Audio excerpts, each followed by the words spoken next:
a passion for all things nerdy. Dungeons and Dragons, this world's not blurry. From comics to movies, he's got it all. He's an outpost nerd living in a geeky world with his lightsaber shining. He's a Star Wars swirl through galaxies and adventures. Will take you there, take you there. He's an outpost nerd, no one can compare. Nerd power. Yeah, he's the king of nerds, catching out there.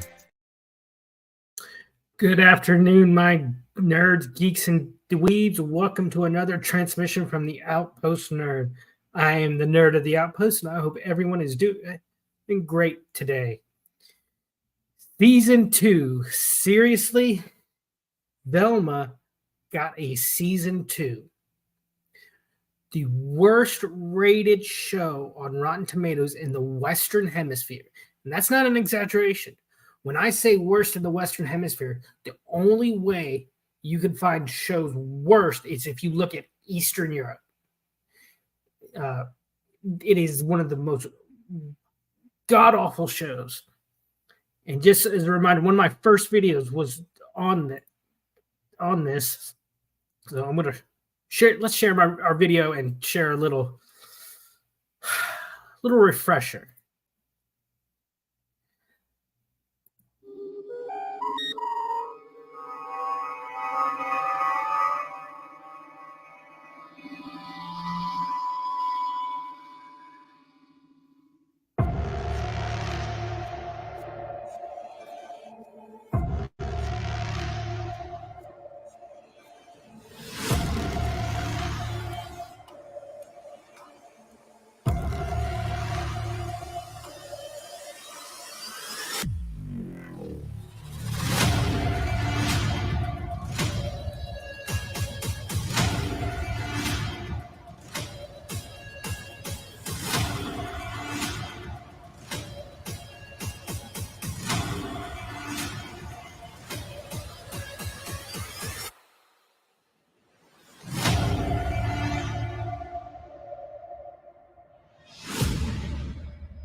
But wait!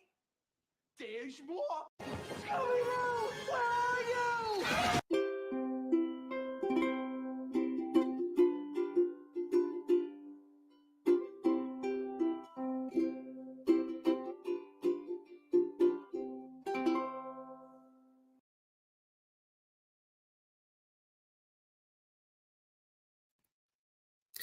So that's a little review of what the show actually is and the changes they've made. And it's gotten worse.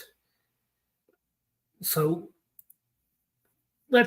as always, let's check the Rotten Tomatoes, shall we?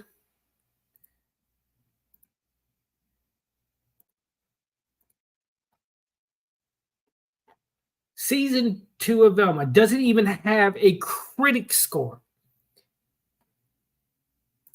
Hey, Lady Autumn, thanks for being here. Thanks for coming to the show. But the season 2 really came around. No one really heard about it. There wasn't any promotion of it. I honestly believe it. Season 1 was so bad that no critic wants to touch this. Lady Autumn, it looks worse than it is. It is worse than it looks, actually. It is the most god-awful.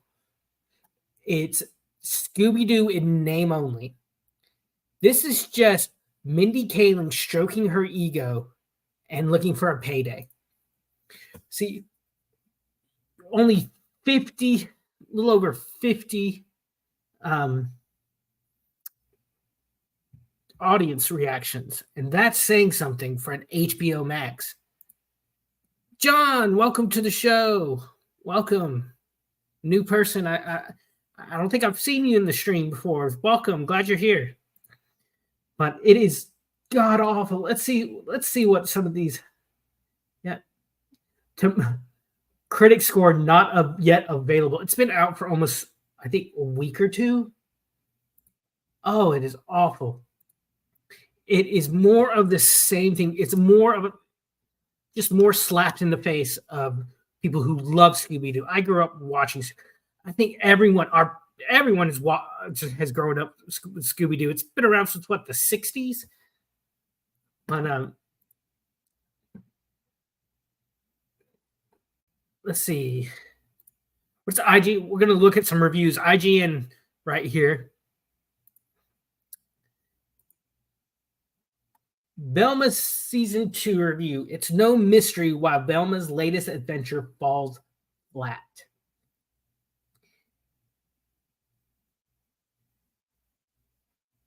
Oh my God, this is. Everybody did. I grew up in like the 90s when you had a pup named Scooby-Doo. You had Boomerang, the network that really showed old Hanna-Barberas. They would play Scooby-Doo all the time. I grew up in that era. We didn't have many new Scooby-Doo stuff, but we had all the old stuff. Oh, you see me in other streams. Oh, thanks. Oh, cool. Thanks for being here then. Let's see, what is IG? A little bit of what IG says. Velma season 2, a group of lobotomized high school girls, now brains in jars, put on a death metal show. Velma likens a Beyonce concert to a religious experience while hanging out with her newly Wiccan girlfriend, Daphne. Norval Shaggy Rogers, this is not Shaggy in the least, is terrorized by visions of the dead, while Fred Jones confronts Catholicism to attract more customers to his spooky stuff hunting business. Oh my God. This is just a money grab. This is proof that studios want to kowtow, want to pander to the talent and just throw money at them. And studios don't want to make money anymore. They want to push an agenda. No one has been able to find anything because it's self-insertion. This is just, we see this in a lot of comic books and movies now. These writers and these kid writers who have never done anything in their lives worth anything get to pander to them, to pander to these groups. They are allowed to take control and write for these amazing IPs, these really bedrock founded IPs, and then they change them so much that you can't recognize them. It's like a few years ago we were going to get a new He-Man and the Masters of the Universe show. No, we didn't. The first season was Tila. That's all it was. It was grabbing people in with promises of new material, and then we get this shit. Let's see. CBR has a review. Let's go with that.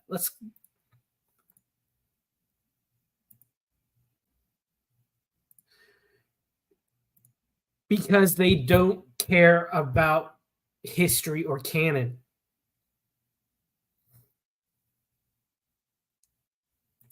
Yes, this is a different cartoon with the same name. They don't even have Scooby in it, Lady Autumn. Scooby-Doo is not even in this show. Let's see what CBR say. Worse than the first. Velma season 2 shredded by critics and viewers after Mac's debut. The second season of Velma is getting some harsh criticism after its quiet arrival on Max. They thought they could slide this into our TVs. They could just slide it on the down low. That's what they were hoping for. They were hoping that people would slowly find it and not get so bent out of shape about it. The second season of Velma has arrived. Its reception is pretty much on par with season 1. Critics and viewers are not being too kind on season 2 following its recent debut on Max. After premiering on Max on April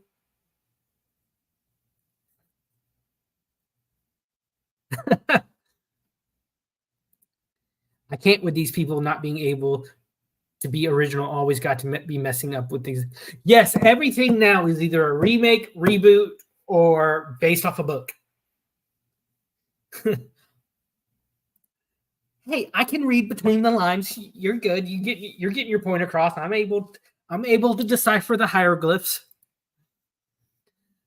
After premiering on Max on April 25th, which none of us heard about or knew it was coming, Velma doesn't yet have a critics rotten score on Rotten Tomatoes, but is getting lambasted by viewers, resulting in an audience score of 15%.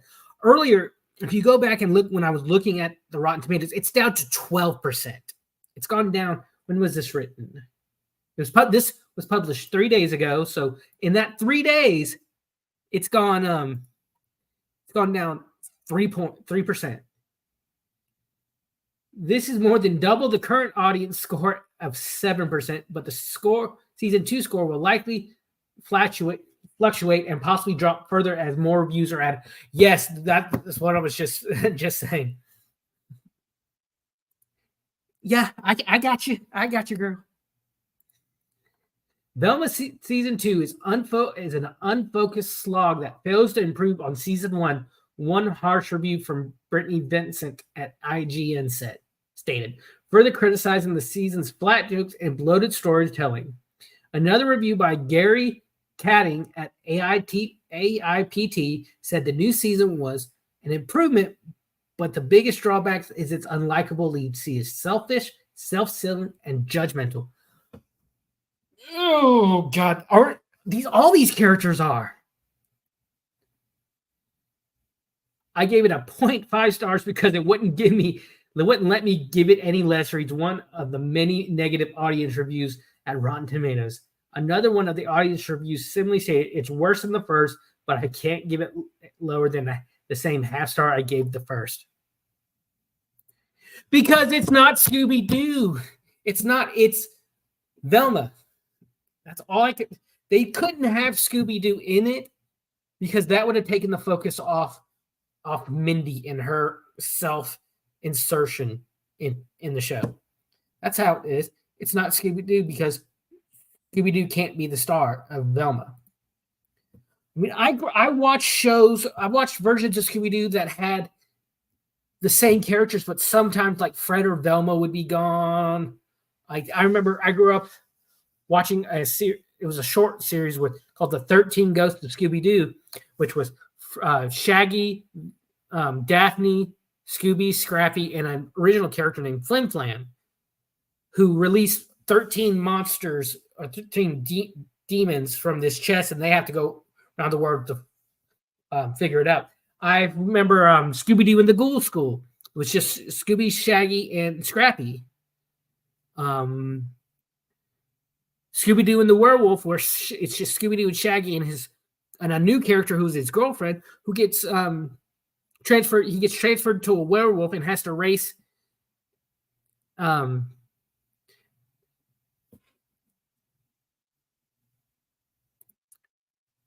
Yeah, I mean shows nowadays, they usually get to 4 or 5 seasons, and then no matter how good it's going, to make space for new shows,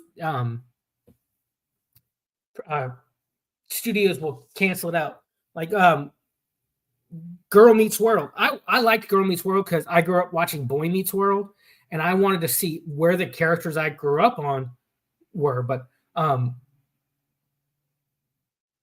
Disney is especially bad about this and letting a show get to maybe 100 episodes, or not even 100 episodes, maybe 2 or 3, or 3 or 4, maybe 5 seasons if it's doing really good, and they'll cancel it to make room for something else. Like one of the best shows I ever saw. I watch mainly online. I don't watch TV itself unless I'm watching like local news, John. Yeah, but I'm in the same thing. I don't watch like networks television anymore. I don't go like in my living room, sit there with a remote as much as I used to. But I watch stuff on here, and I'll sometimes go watch like Disney Plus shows so I can come on here and review. Which when the season is over, I will be doing a review on X-Men 97, which I love. I love that. I love it. It's just like watching X-Men from when I was a kid again. But yeah, they want to make room. They want to just they want to pander to these groups. I think a lot of studios would rather score social points than make money sometimes, and we see it with this. This show is pushing an agenda that, oh my God, look at that face! Don't you just that's the kind of girl that I would have hated in high school. Then,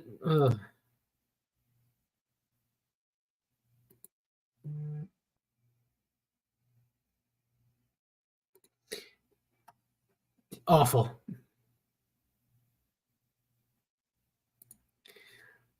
I never heard of Zoe's Extraordinary Playlist. The last show I remember watching was a sci-fi show. I'm in the middle of season 2 right now. I didn't watch it when it was on, but I've gone back and watched it. It was a show called Killjoys, which if you like science fiction, I highly recommend. It has the guy who played Iceman in the original X-Men trilogy, and in a really good show. But getting back to CBR, Velma season 2 didn't get a lot of marketing. The first season of Velma dropped weekly, but season 2 had all its episodes released simultaneously. It also had very little promotion from Max beyond a trailer that was released ahead of launch. The first season premiered on January 12th, 2023, and wrapped on February 9th.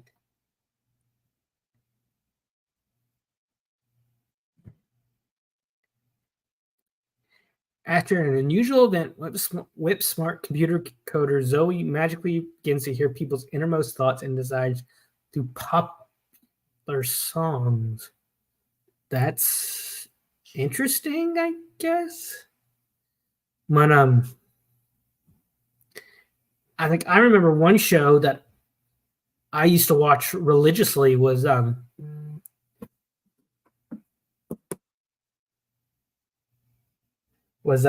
Gravity Falls on Disney.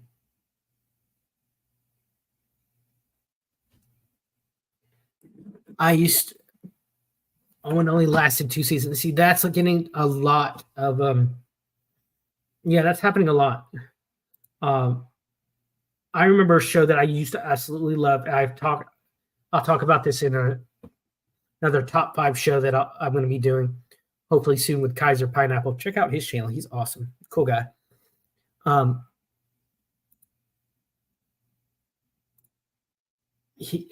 Eureka was a show on Sci-Fi Channel. It was about this sheriff in this town of super geniuses, basically. And it got to the point the show got too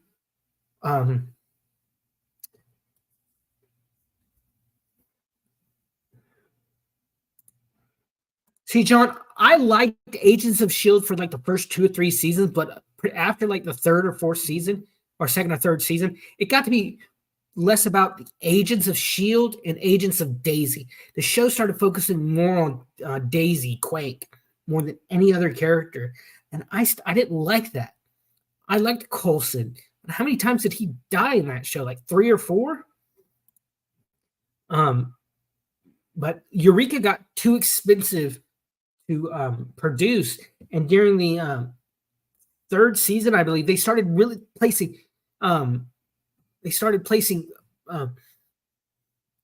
promotionals.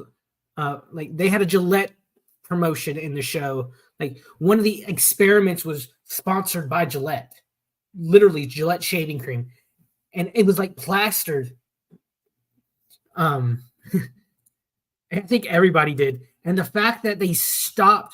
See, in the first 2 seasons, the storylines were intertwined with the movies, but like after Age of Ultron, they stopped, because in Age of Ultron, when Fury rises up through the clouds and to get everyone off Sokovia, that helicarrier was brought out of mothballs by Coulson and the other agents from the show. There's a scene where Coulson is walking with that Patton Oswalt's character, Agent Cohen, and they're discussing the helicarrier, and they walk through these double doors, and it's supposed to be the helicarrier hangar being updated, and taken out of mothballs.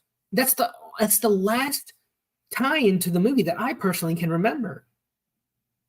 I believe Ming Nong Wei, I can't pronounce her. May on the show, she actually said I think this past week she was really bummed out that the Agents of S.H.I.E.L.D. isn't getting the credit it deserves. Due to that, she said if it wasn't for them, Marvel television would not be what it is today. Which is some things can be said, to support that. But yeah, you don't see shows lasting. I grew up watching shows that were on 11, 12 years. Like Supernatural was on for 12 years. And then they tried a spin-off called The Winchesters, which was supposed to be the prequel story of Dean and Sam's parents meeting, and it was just awful. It lasted one season. Well, they're using it more and more now, but when they started Marvel television, it wasn't the multiverse wasn't that big a thing yet. Now they are with Loki and Deadpool, Wolverine and Deadpool, which I will talk about I'll go into more detail in the Deadpool Wolverine movie because I'm super excited about that movie. We're seeing more of the multiverse now compared to 10, 15 years ago when Agents of S.H.I.E.L.D. was starting. But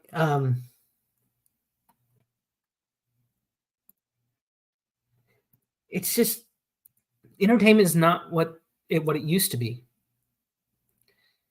I see. We're going to go to Movie Web Review now and talk about what they have to say because this is an interesting headline that I tend to agree with. Velma Season 2 is not worth a hate watch, according to Rotten Tomato reviews. Debuts with another low score. I tried to watch that. I remember it was a great concept, amazing concept. But it got so confusing and convoluted. I mean, I love Hero. I love this.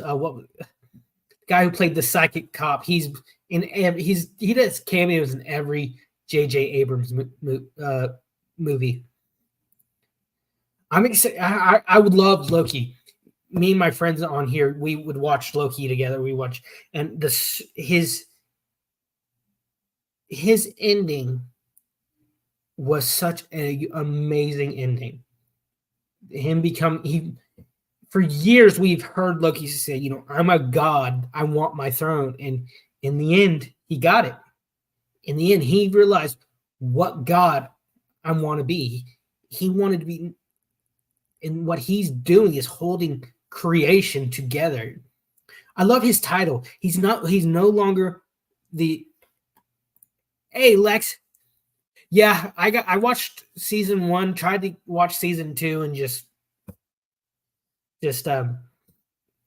couldn't do it anymore. It got so confusing and so convoluted. I just couldn't do it. But Loki is now not the god of mischief. He's the god of stories, basically the god of history, god of creation. And I love that scene where he locks the airlock and you see Sylvie and Morbius and he's like, I know what god I want to be. And he opens the doors, goes out the gangplank, and you see his suit and tie, and then he slowly comes like a classic version of the Loki look with the horns. And you see him just struggling as hard as he can up that mountain. And as he's going, he's grabbing each strand of a timeline. And he's just holding it together with his powers. And then it pans out through the energy, through the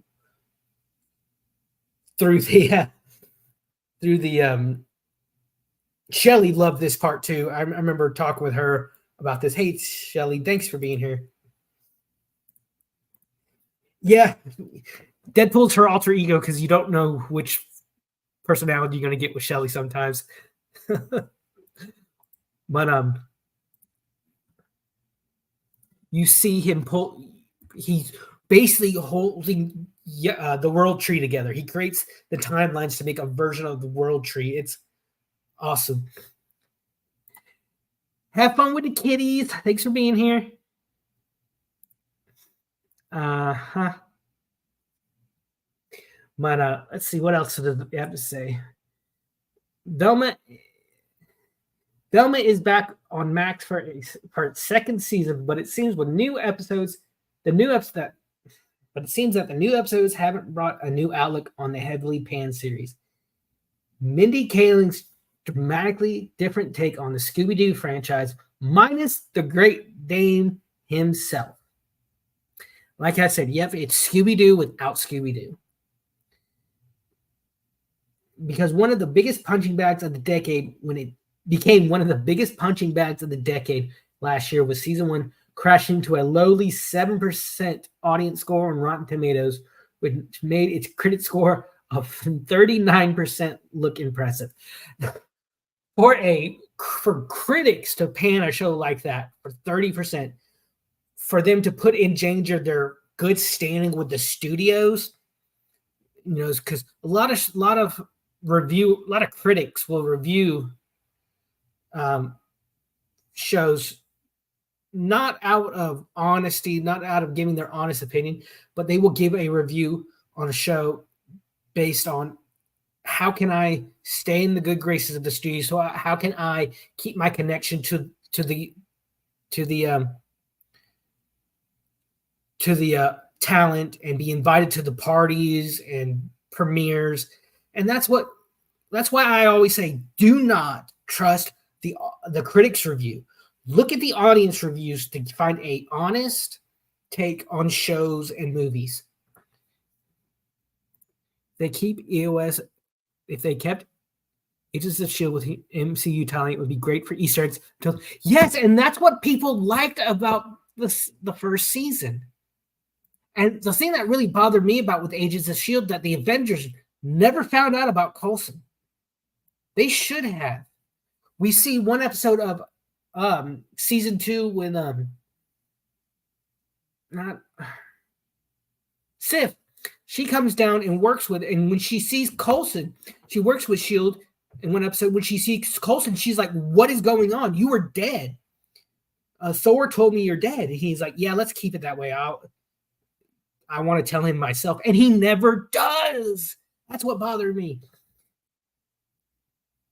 Velma made headlines during its first season for its dramatic departure from the lighter, more family-friendly tone of the original Scooby-Doo series.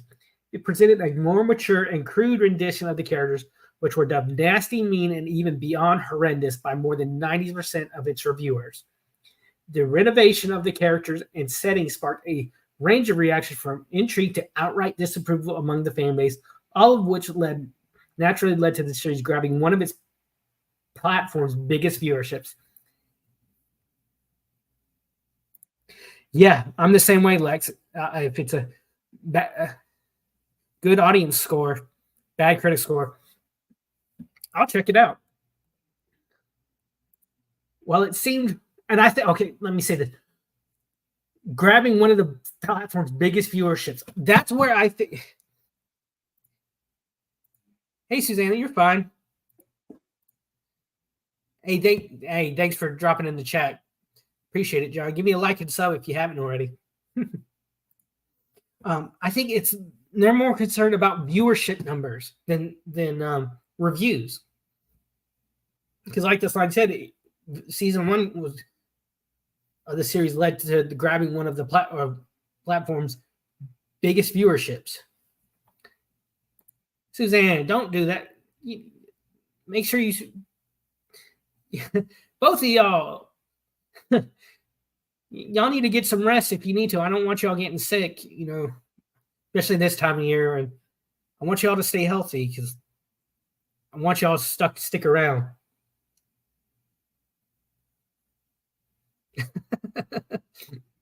You're too late. I already done did. Okay. Well, it seemed from resignation documents that the second season was already greenlit before the first aired. The huge number of people who turned in just to hate review the series made it seem natural for season 2 to go ahead regardless of the opinions. Now with the new episodes available on Max, it is time to see that if there are many people willing to put themselves through the ringer a second time.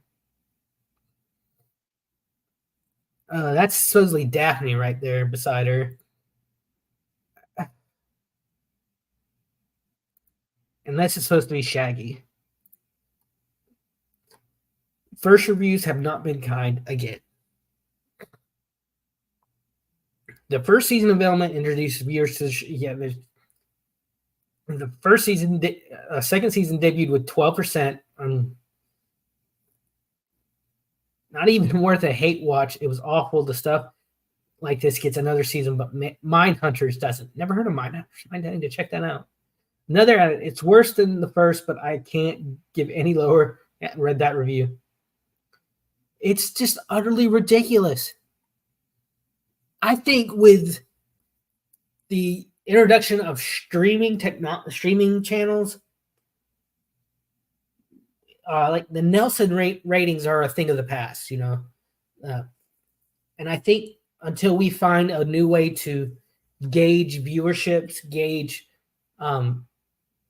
favorability of streaming shows like Velma, I think we're gonna get this skewed look.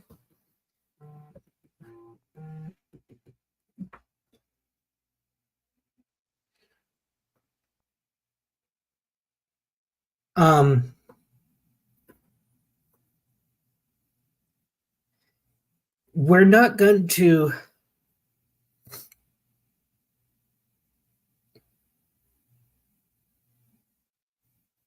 one second.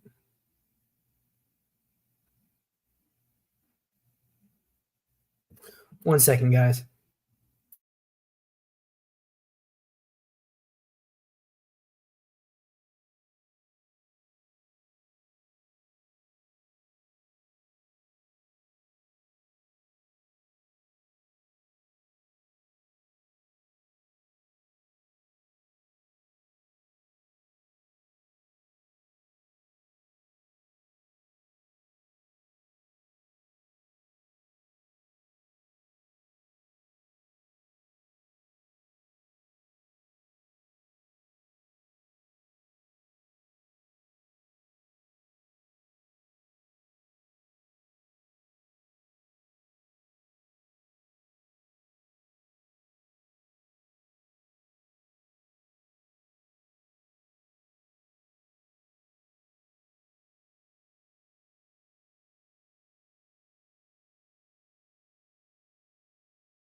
But rating systems don't work like they used to.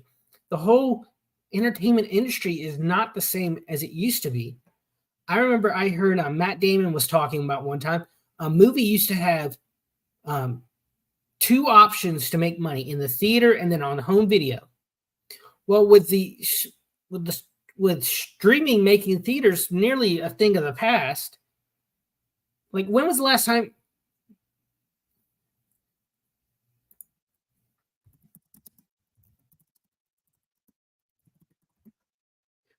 Sorry, yeah, I had a phone call. Sorry. When was the last time you went to a movie theater? I think in the last 7 years, I've only been to movie theater once, and before that, it was because I worked at a movie theater. I went a few weeks ago and saw the new Ghostbusters movie, which check out my video review on that and for some really interesting takes on it. I found it enjoyable, but some of the casting I didn't like.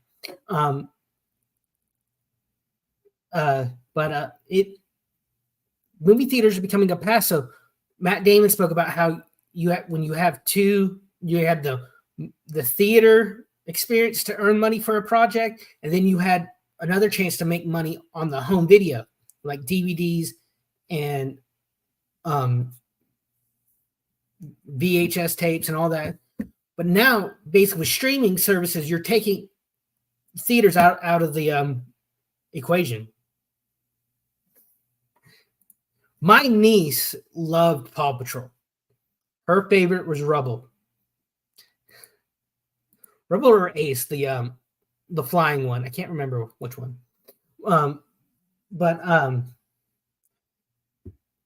Yeah, theaters now. A movie has half the opportunity now to make the money, and with it costing so much to make a movie, like a movie now, you'd be hard pressed to find a movie that between $75 and $125 million. I'd say the average movie costs about that much to make, and then you have movies that only make like $150-175 million. That's hardly making. That's just making back what you. That's not a hit. That's basically just a movie making back what it's cost. And then you have studios that will edit and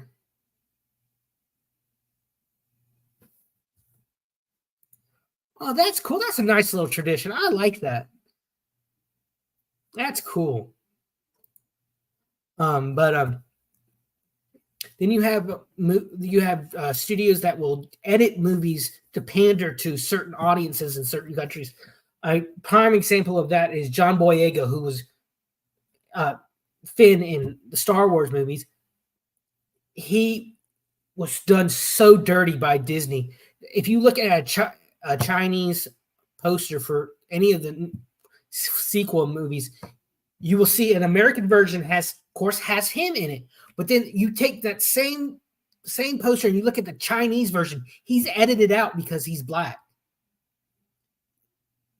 A prime example of that is in Zootopia. At the end of Zootopia, when they're giving the newscast about what's happened, you have the two newscaster animals, and each country is different. They like put their national I think Canada's moose. I want to say China is panda, of course, and I think America was bear or deer. I don't remember exactly, but it's all these panda, and that's what Velma is. Velma is just pandering, and more specifically, pandering to Mindy Kaling.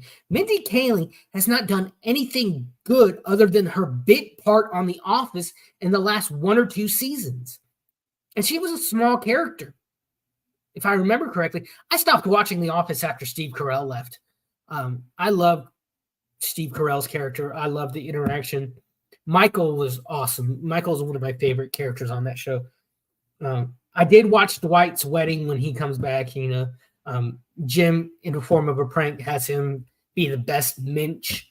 Michael be the best Minch for Dwight. Great heartwarming moment when Dwight realizes that Michael's there for his wedding. Great show.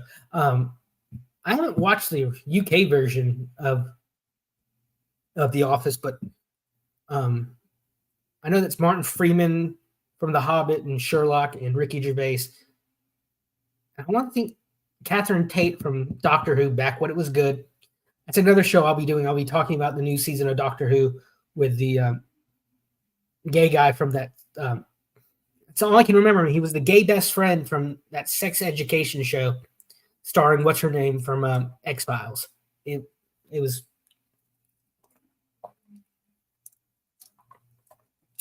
And now he's the new Doctor. Okay. And then we'll go more into him at another time. But I don't know. You ever look at someone really successful and think how you are no talentless hack? How are you getting this far? And I think a lot of people look at Mindy Kaling. All I remember is her in The Office and that show of hers called The Mindy Kaling Project. I like British sitcoms. I like there's a British sitcom that I like called Mrs. Brown's Boys. I describe it as Ireland's Don't no, it's an Irish show. Don't call them a British show. They probably get mad. Um, it's kind of like the Dublin version of Medea. The main character, she's your typical Irish mama, played by a man. The actor's named Brendan O'Carroll, great actor, really funny. And from an acting point of view, he's absolutely brilliant. They did stage shows for a while, just like Medea. It started off as a stage show and became a TV show and movies. There's actually a Medea movie where Mrs. Brown comes from Dublin to Atlanta and meets Medea, and there's a scene where Medea and Mrs. Brown eat edibles, and Miss Brown gets high as a kite. So funny. But there's a scene on I need to find it.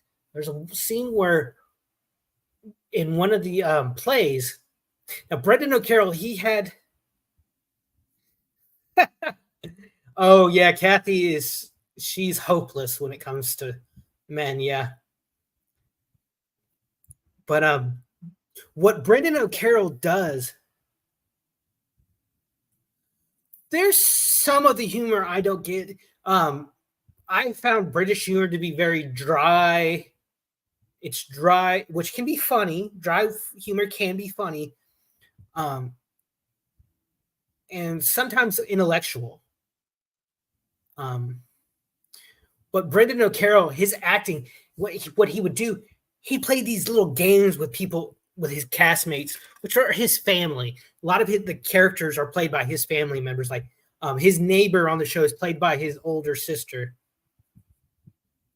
Oh God, there's one. Oh, but he looks at Mrs. Brown looks at his daughter-in-law, who is played by his actual real life daughter, and they're shooting the shit, and she says, what he'll do is he'll give you a line that has two options, both zingers, and you can't get out of this. He'll say, if you say one line, he'll use the other. Maria, thank you, Maria.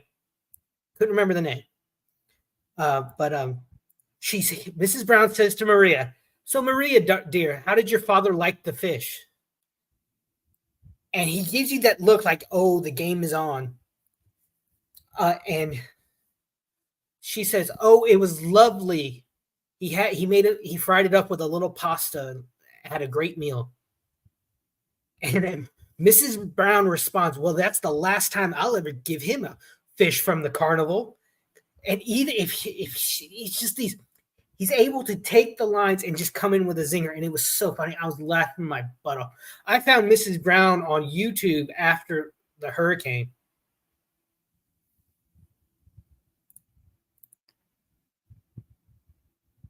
So what do you think of?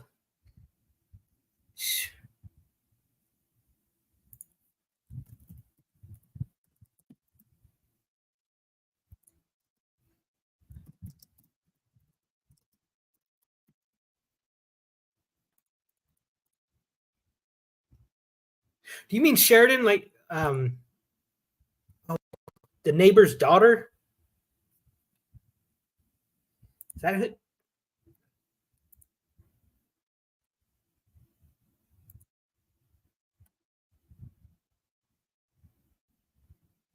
That's Sharon.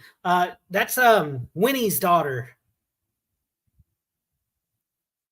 That's the only Sheridan. I don't know. I haven't been able to watch it in a long time. Yeah, Sharon. That's Winnie's daughter. If I'm, yeah, that's Kathy, who's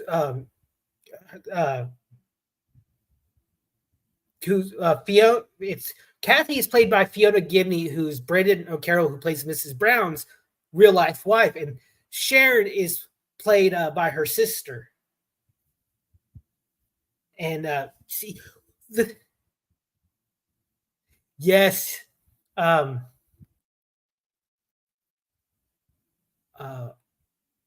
what was it?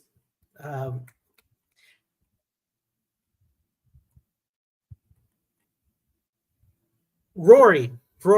See, and it's done in such funny ways. You don't care that they're gay, or you don't care that they're straight. You don't care about any of that personal stuff. They're just done it. The jokes are so funny.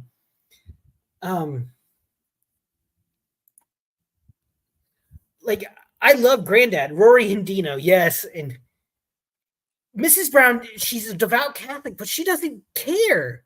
She doesn't care that her son is gay and is married to a man. She wanted her son to be happy. She wanted all her children to be happy. Now she didn't always agree with him. Like Buster is played by, yes, I'm just mentioning Buster. Buster is played by Danny O'Carroll, Brandon's real life son. It's just this. He's got all like in a. He's got to know. He's got to. All the cast is related or friends in some way. Like the guy who played Granddad used to be Brandon's window cleaner, and it's like the animosity between Mrs. Brown and Granddad, who's actually her father-in-law. It's funny, but you realize they love each other. Under that animosity, the abuse, the harsh words, they do love each other. And it's smart writing. And that's what we don't have with shows like Velma anymore. We don't have smart writing. So we get these shows by these activists who to stay in their good graces, because you don't want to piss off the activists. Oh no, we're saying that a lot nowadays. You don't want to piss them off. They'll destroy anything you build. But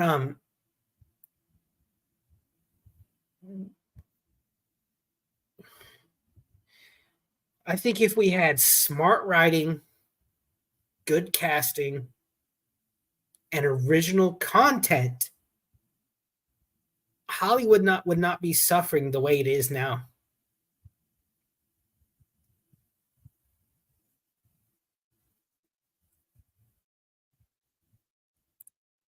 Thelma 2 on X.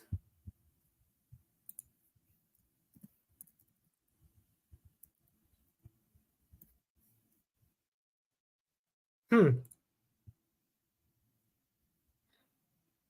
be something I'll look into.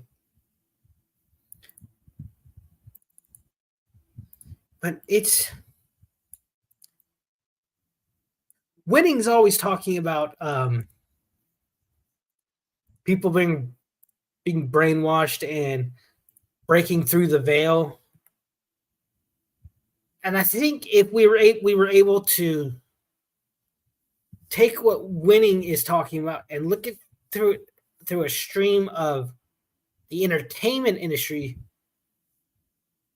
we see where a lot of the brainwashing and propaganda is coming from.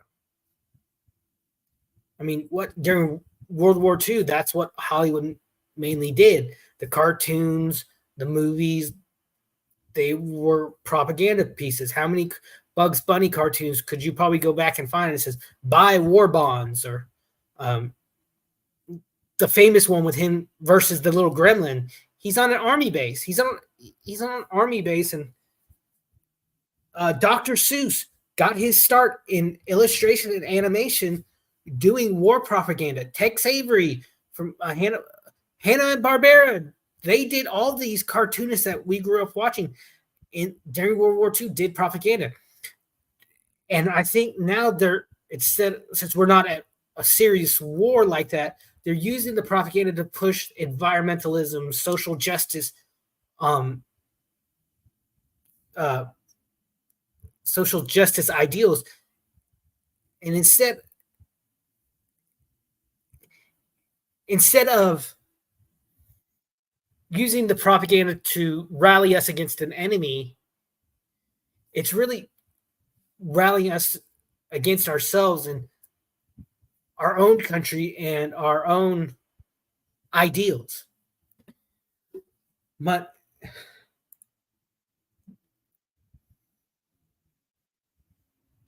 yes. Last Man Standing was a hit ABC show for what, 3 seasons? But when Tim Allen came up with his I remember him saying he's fiscally conservative but socially libertarian. And I think a lot of things, I'm kind of the same way. I'm the leave me alone and let me do my own thing kind of libertarian attitude. I don't go around telling people, well, I don't claim to be a libertarian and go around telling people, oh, you shouldn't eat this. I'm like, okay, if you want to do it, if you want to die, if you want to overstuff yourself. Yeah, I think, was it Fox or CMT it was on? I think it was on CMT. I guess it's a division of Fox networks. But yeah, my mom used to watch that religiously all the time. And it went on for what, another 2 years after being canceled on ABC? And now he's got another show coming out kind of in when he plays the grandfather with the kids moving back in with his grandkids. Yeah, he's got another one coming out. But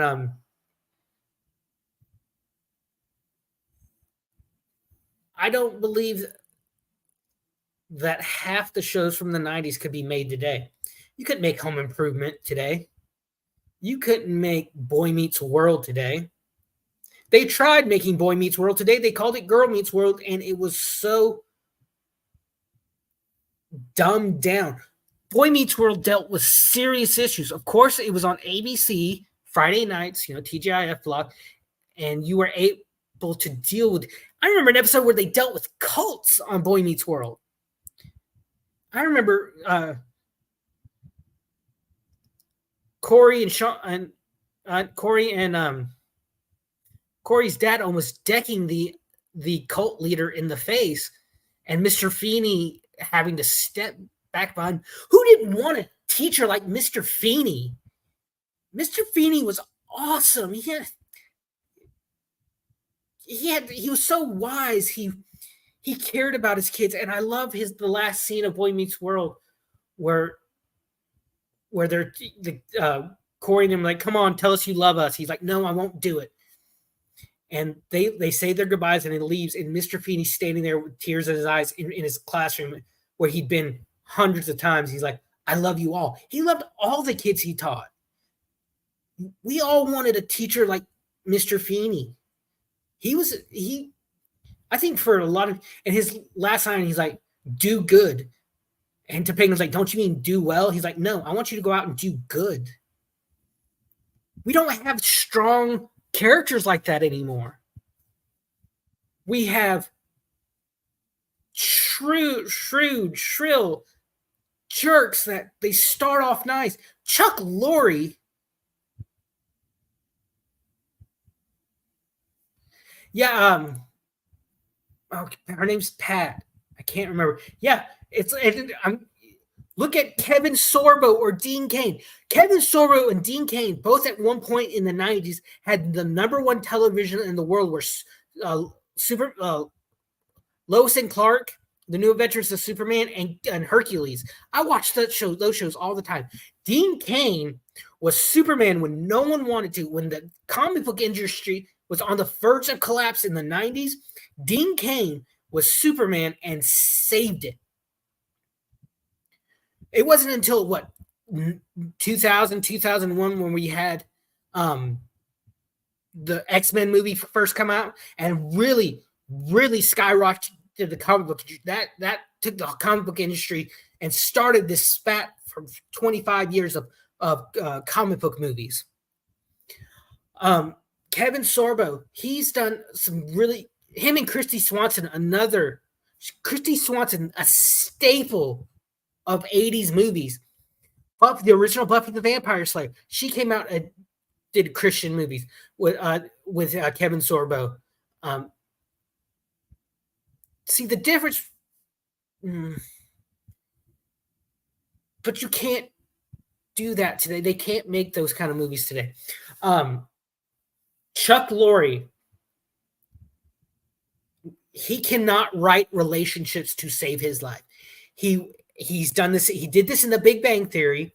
He did this in Two and a Half Men. He did this in Mike and Molly. Did this in Bob Hart's Abishola, which is his current one. He will introduce these characters as sweet, nice women. Then the man will get into a relationship with them, and they become these hard-ass, almost shrews who call the ones they're with stupid and belittle them, and the men will just kowtow to them. I don't know if he's projecting, because I know he had a string of bad relationships, but it's like, okay, why can't you have these strong men have strong women and they support each other? Why do you have to have these strong women who beat down these men? And that's what you're seeing in all sorts of, it's what you see in Velma. You see Fred. For 50, 60 years, Fred was the leader of Mysteries, Inc. He was the one that's like, okay, we got to come up with a plan, gang, or let's split up, gang. Come up with the traps. And now he's this measly little mouth wannabe jock that they had just emasculated to no end. But then, I like characters that are weak in some regards, and their friends and partners in the group, they complement each other. It's like a prime example of that. Sherlock Holmes and Watson. Sherlock is the brains. He can tell you the chemical makeup of a stain on your shirt from your breakfast that you had 3 days ago. Watson is the heart. Watson can tell you if you enjoyed it or not. Watson was the emotion to Holmes' logical side. And you see that played out in so many versions. I loved Sherlock with Benedict Cumberbatch and Martin Freeman as Holmes and Watson, because you got to see that strength that Watson had. But in the 90s, some prime example, in the 90s, they didn't do that. You had all these sitcoms, and I have two prime examples of that. You had Carl Winslow, and I'm going to do a video of this. You had Carl Winslow, who he was a Chicago cop, and he was great at his job. He ended the series being captain. He'd come home, and he was goofy, and Harriet would correct him, but he never played. He was never made a clown. Yes, he had his run-ins with Steve. Oh, The Simpsons, yes, but let me give these two. Let me finish these two examples. Eddie and the other kids, they had no problems coming to either Harriet or Carl. And then you had Uncle Phil. Yes, he would get angry, but he saw potential in Will and Carlton, and he knew how to handle their situations in a way that they learned from them. Like one of my favorite scenes is when Will decides he's going to take a job at a restaurant, and he's like, "Oh, I don't need anyone's help. I could do this. I'm my own man." And Uncle Phil's like, "What are you talking about? I've had people open doors for me, and it was not an unmanly thing to take those opportunities that were given. And I'm trying to do the same thing for you." But yes, Family Guy is another example, and I think that you saw a lot more of that once Seth MacFarlane, when he started doing Ted in his movies, he stepped back from he's not the showrunner. Hadn't been the showrunner for Family Guy ever since he stopped. That's what I'm saying. Early 90s was good, but it went downhill after that and has not stopped sliding. When Seth MacFarlane stopped being the showrunner, I feel that's when you started seeing the marital problems creep up between Lois and Peter. Because in the early seasons, they were still a loving couple. Yes, they'd fight and argue, but they loved each other, in more ways, in both physically and emotionally. Now you don't see that. It's like Lois is just there to be there. And Peter is so like Peter would go like do stupid things, but then he'd come back like, oh, I shouldn't have done that, and here's why. Homer, I remember seeing in The Simpsons where it actually shows like one wall of Homer's office at the nuclear power plant, and it started with, I can't remember the message it said, but he started putting up pictures of Maggie, and to where the letters of this billboard started saying, do it for her. And it shows you that Homer still cares for his kids. I mean,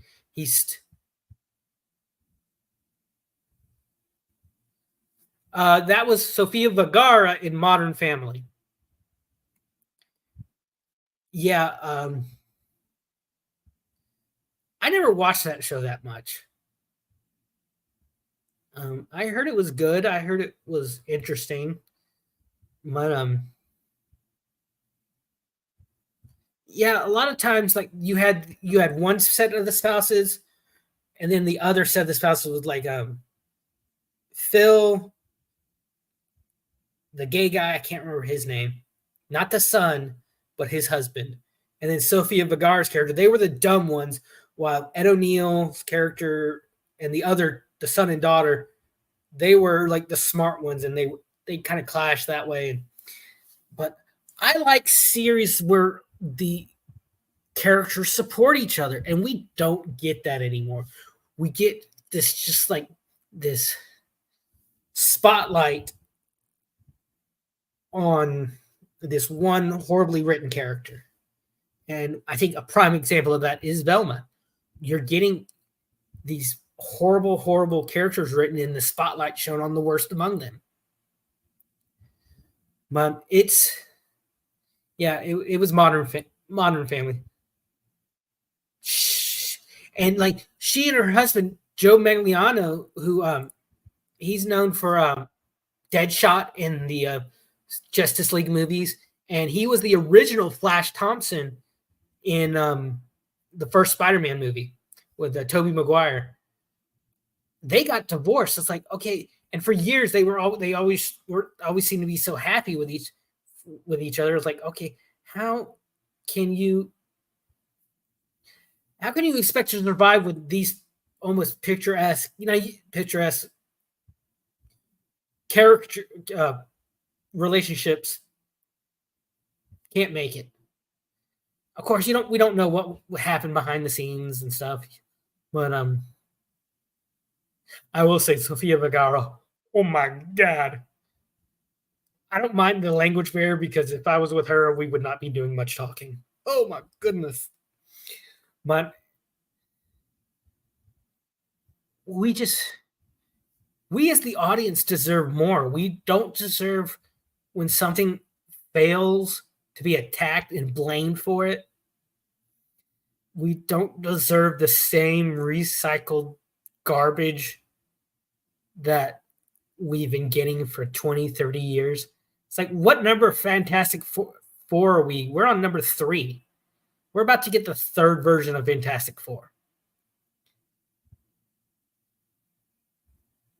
We don't deserve She-Hulk. We don't deserve any of this pandering bullshit. That's basically what it is, bullshit. But so that's my thought on Velma and just the state of entertainment. And I want to thank you all for being here, Suzanne, Shelley, John, all you guys, Lady Autumn. I know she's had to go deal with her kids, but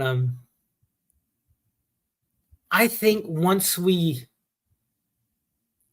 unravel, as Winning says, unravel the reality within the entertainment business, I think that will be a lot of step in the right direction for a lot of people wanting to, as Winning says, break through the veils. And it's just, so that's just something to think about, think about how do we deserve, or what do we deserve in our forms of entertainment? Do we deserve something smart, well-written, entertainment, no pandering, or do we deserve the same rehashed bullcrap, social engineering pieces of shit that we've had for a long time? So that's just my thoughts, and thank you all for being here. Leave me a like, subscribe, share. Check out everyone. All my links in the channel, and one I forgot to share.